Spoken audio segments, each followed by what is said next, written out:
There shall be 100% webcasting to ensure transparency in each and every polling station.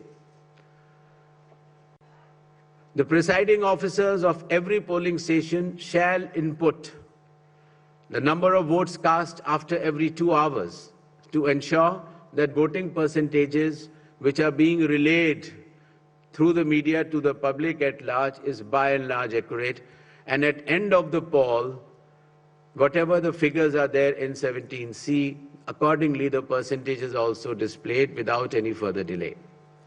All the booth level officers have been given identity cards so that our electors and the households can identify them easily, and since our electoral staff has been working very hard, their remunerations were also increased. ECI Night, as I mentioned, will be containing all the 40 different applications integrated in a seamless manner.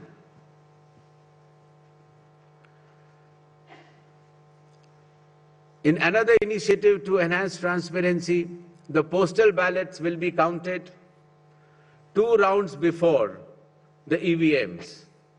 Similarly, all the statistics relating to the elections shall be available through ECI Net itself within 72 hours of counting being over. In case of any difference because of typographical errors between 17C, which is given at the polling stations, to all the polling agents who are present, and the EVM count, if there is a difference, the VVPATs of that EVM shall mandatorily be counted. Similarly, after the counting is over, the losing candidate can prefer, after prescribed payment of fee, checking of the EVM along with VVPAT counting.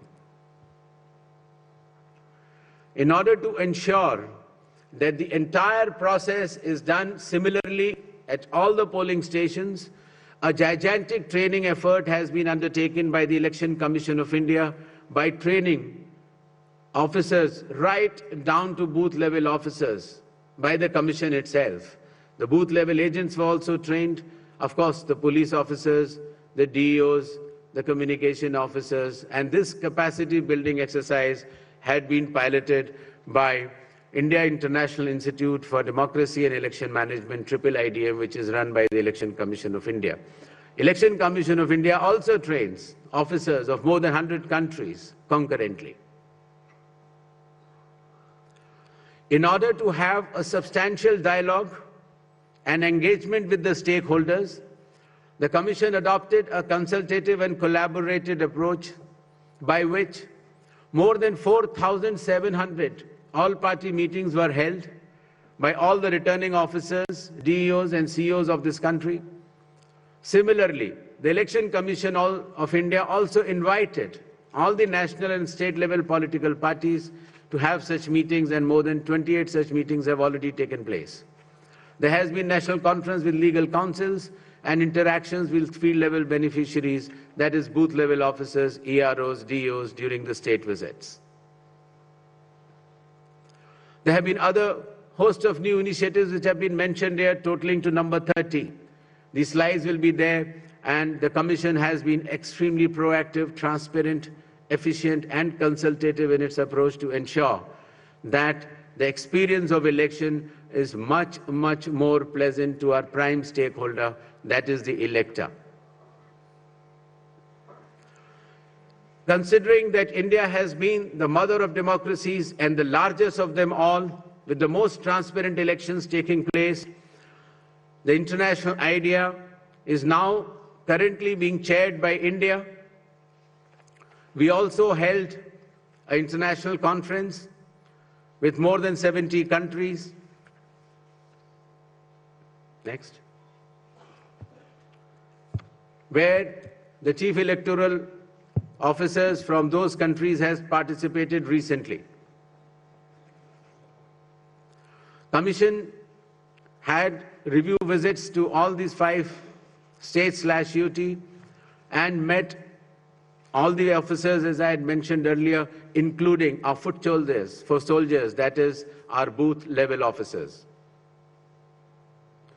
Clear directions have been issued to all the enforcement agencies, nearly 24 of them, that elections in these states and UT shall be inducement-free and violence-free.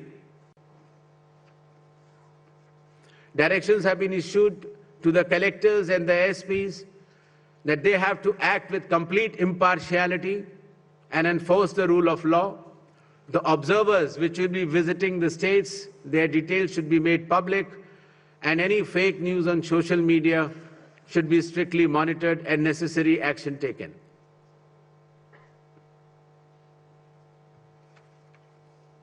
Shall we move to the poll shilling announcements now? Next. All 126 assembly constituencies for Assam, the polling shall be just in one phase, and the polling shall take place on 9th of April, Thursday, 2026. The counting shall be on 4th of May. All 140 assembly constituencies of Kerala shall also go for polling on 9th April, that is Thursday, and counting shall be on the same day, that is 4th May 2026.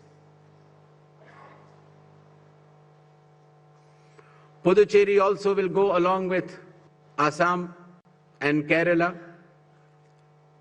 The date of poll is 9th April and the counting will be 4th of May. Tamil Nadu.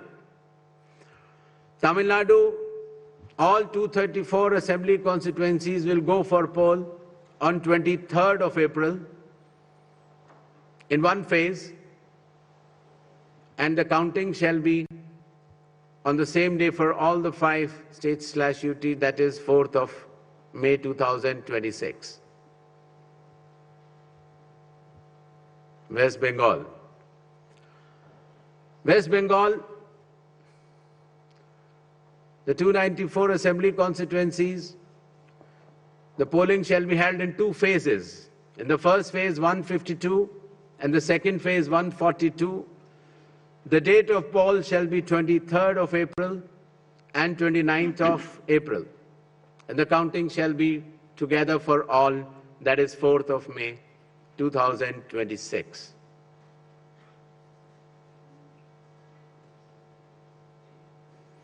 There will be 8 by-elections also, that is Goa, Gujarat, Karnataka, Maharashtra, Nagaland and Tripura. The name of the constituencies are mentioned here and the reasons which will be circulated to you. And the schedule would be that the assembly constituencies for Goa, Karnataka, Nagaland and Tripura. കൂടുതൽ വാർത്തകൾക്ക് news 18 Keralam YouTube channel subscribe ചെയ്യുക.